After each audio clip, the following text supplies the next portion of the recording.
Hello, my yarny friends. I'm Sara, and welcome back to my crochet channel. Today's video, I'm going to show you how to crochet this cowl. It's called the Fruit Striped Cowl. Now, I wrote this pattern about 7 years ago, and I used different yarn. That yarn is no longer available. So I thought I would update the pattern and make a brand new video for you. It's an easy pattern. It's the perfect pattern if you need a last-minute gift, and you just have one cake yarn left, although you can use any medium weight number 4 yarns for this project. Now the cowl measures about 10 inches by 33 inches around, but it's super easy to adjust if you want to make it longer, wider, shorter, or smaller. It's very easy and very versatile. You can use any colors that you want. It would be super cute in school colors or maybe your favorite team colors. Now you can find this free crochet pattern with pictures on my blog, and I'll put that blog link down in the notes underneath this video. To make my fruit striped or just striped cowl, you're going to need about 6 ounces, which is about 300 yards of a medium weight number 4 yarns. I decided that I wanted to use up some of my Caron Cakes, and I think this is a great last minute project and a great project to do that. Now the Caron Cake is a medium weight number 4. This one has teals in it. It's called Lemon Lime. And I'll be making another one of these later. But I decided, rather than just letting the colors change, that I would take this one, which is called Funfetti, and actually take each color and roll it into a ball so that I could use it separately. And I did that for a couple of reasons. This pattern looks fine just going along with the color changes that happen naturally. But I wanted mine to be exact color changes. And so what I did is I rolled each color into its separate ball, and at the end of each of the repeats, I changed colors. That way my rows are nice and even. But if you like it, you know, just naturally going, and I like it that way as well, you can do that. The other thing, the reason I wanted to do it this way is because we're going to make a tie to cinch it in and add a button. And I wanted to be able to use some of the colors from all of them and not just whatever was left at the end of this, not skein, but cake of yarn. And so I call that color control. I control the color changes, but you don't have to do it that way. And the truth is, you don't have to use a Caron Cake. You can use any medium weight number 4 yarns and choose 5 different colors or more if you want to. Get in your yarn stash again and see what fun colors you can put together. Now we are using a button, and it doesn't have to be a specific size. Let me show you with these. This one measures about 1.5. This one's about 1, and this one's about 3/4.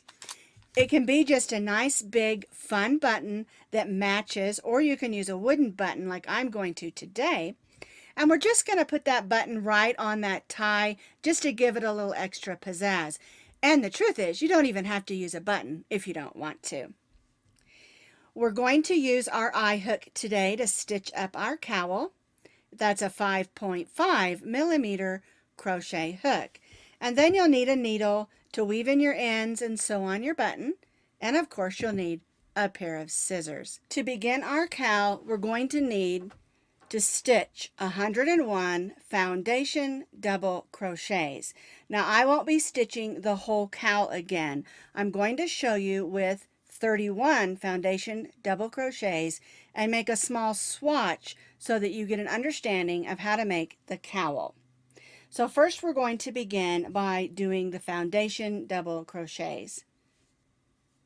We'll begin with our slip knot and chain 4 chains.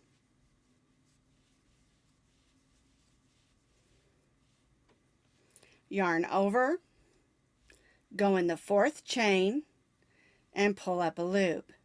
You'll have 3 loops on your hook. Yarn over and only go through the first loop. You've created your chain. Now we're going to yarn over, go through the next 2 loops, yarn over, and then go through the last 2 loops. So what we've done is we've created the chain and the double crochet.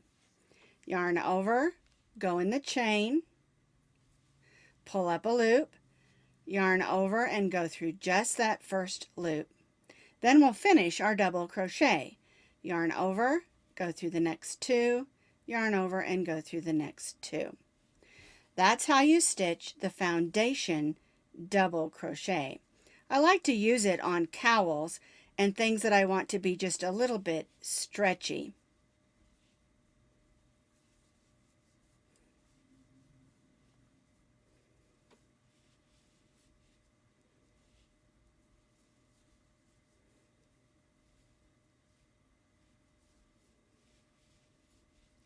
So what we're going to do is continue to stitch foundation double crochets until we have 101 foundation double crochets.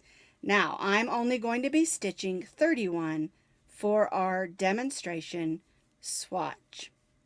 If you don't want to do the whole cowl right now and you just want to learn how to make it, you can do a demo as well.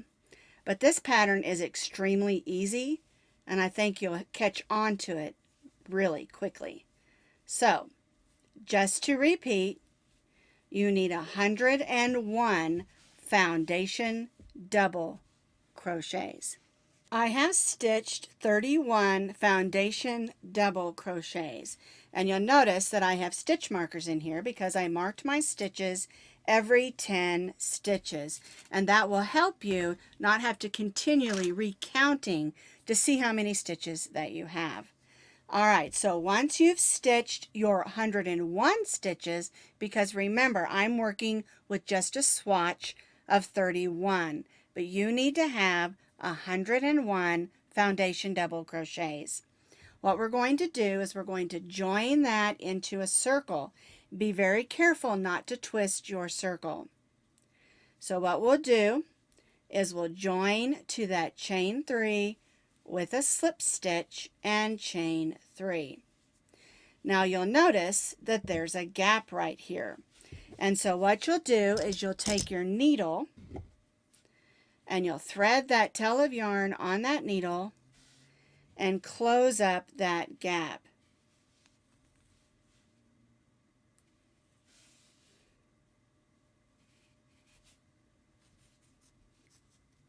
You'll make sure that's weaved in securely, and then we'll go ahead and tie that off. Now, if you want to wait till the end of your project to do this, you certainly can.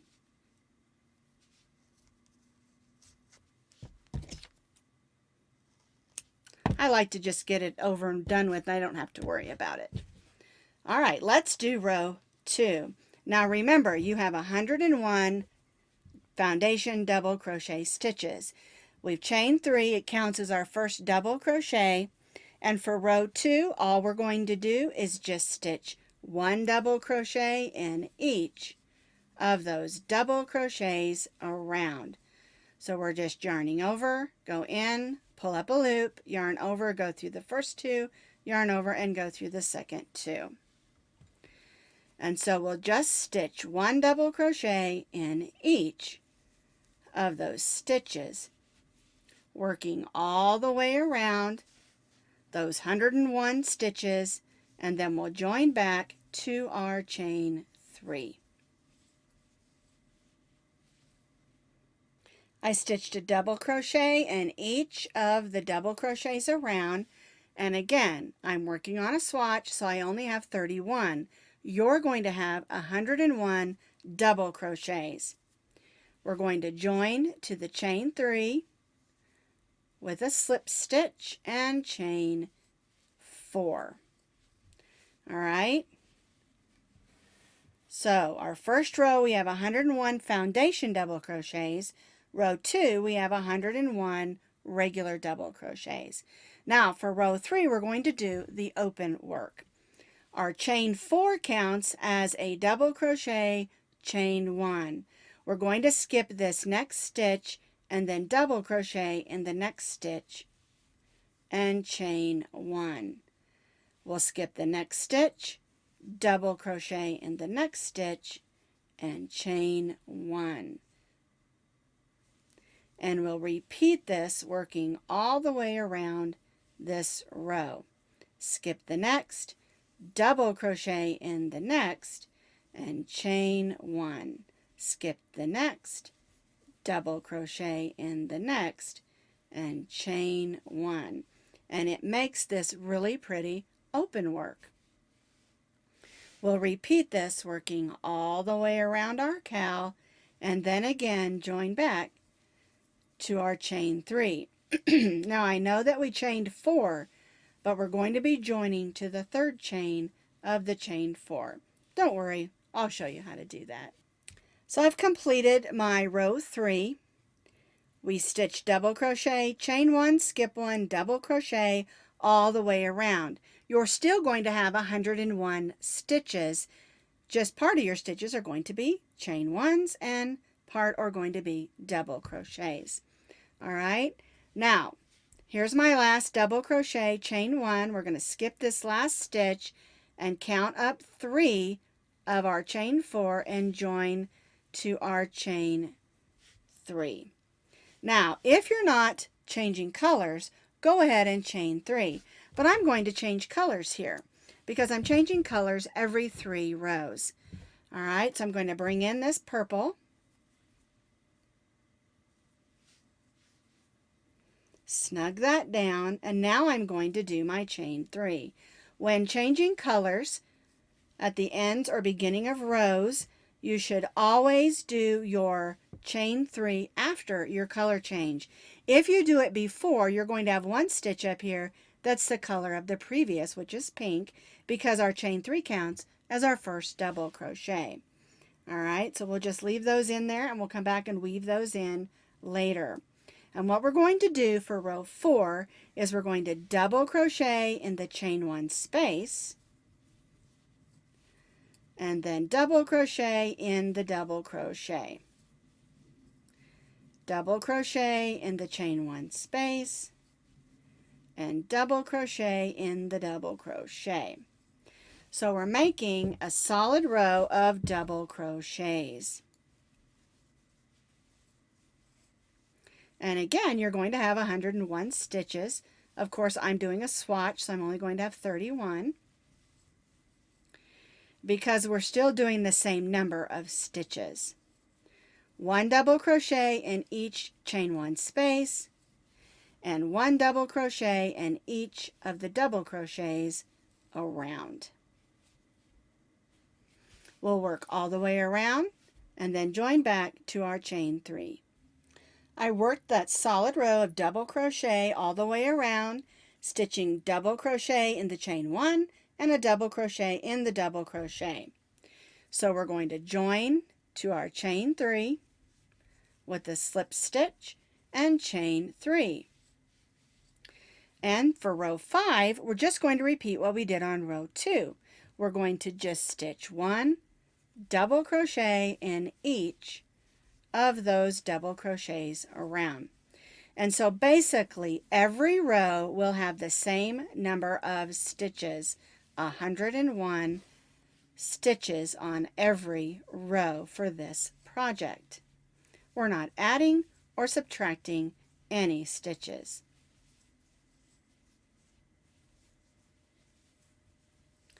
One double crochet in each of the double crochets all the way around and then join back to the chain 3.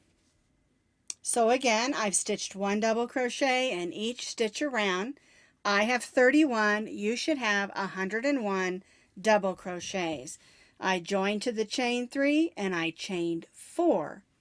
And that's because we're going to be repeating this row here with our open work. And so the repeats for the pattern, the way that it works is 2 rows of double crochet and 1 row of our open work of double crochet, chain 1, skip 1, double crochet.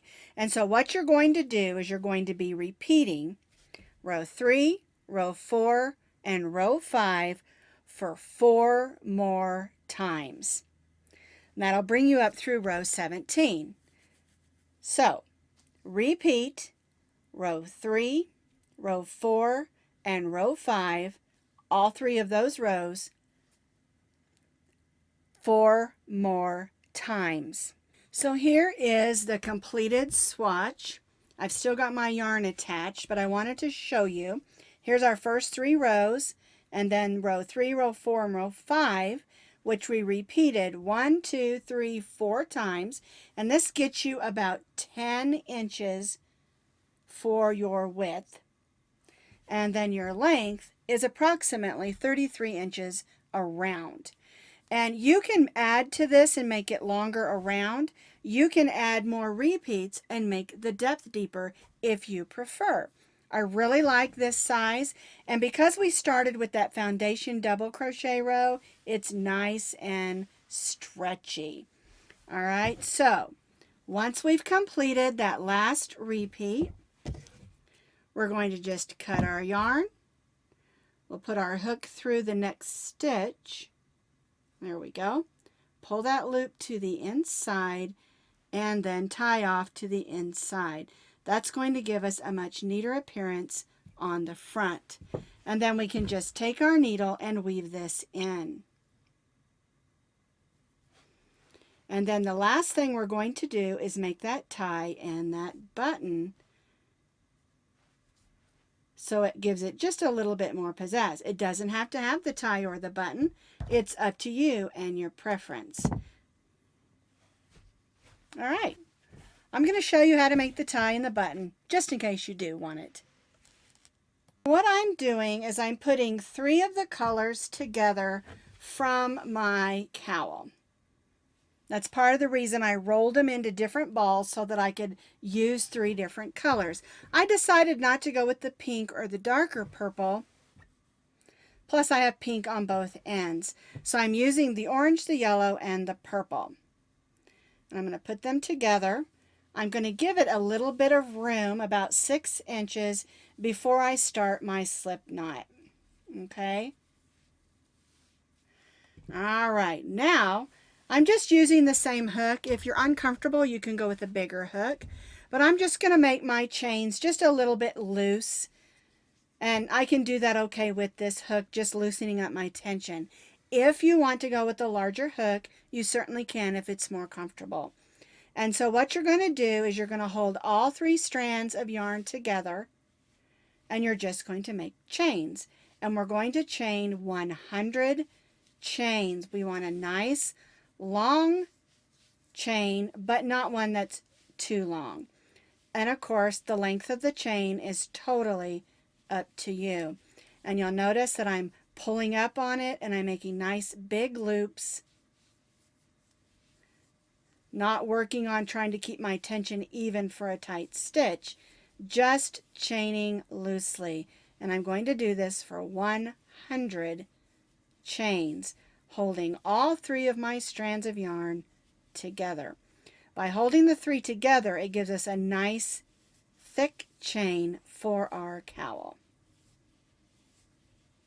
I've loosely chained my 3 strands together for it's over 100. I think I probably did about 102. Cut that off, leaving a long tail of yarn. We'll tie that off, and then we'll go ahead and tie the end. And then we'll go ahead and tie this end also right up on that chain.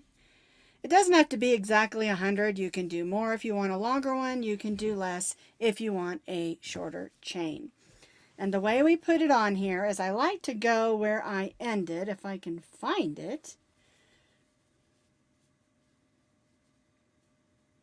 I think it's about right here. And I like to scrunch that up. I'll take my chain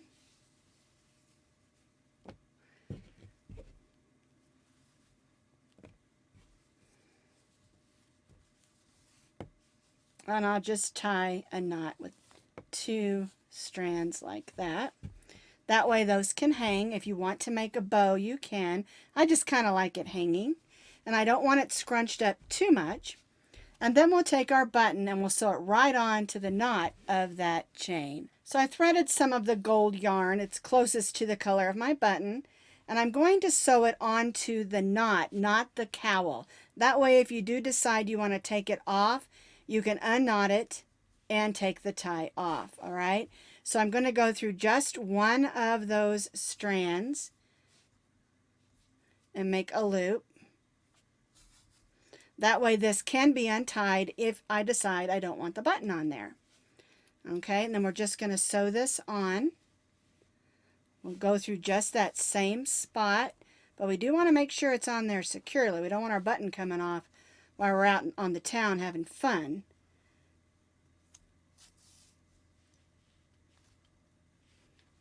But we do want it to stay put. All right, so I'm going to go right through that same area there. So I can untie that. And then we'll just tie this knot underneath. And the button is just for looks. I love wooden buttons. I think they're beautiful. Anytime I see them, I always buy them. Have them on hand, especially these nice big ones. All right, so now I have a tie that matches my stripes. It's cinched up and I've got this beautiful wooden button on there. So here's our finished fruit striped cowl. Measures about 10 inches by 33, has this beautiful big wooden button and our ties.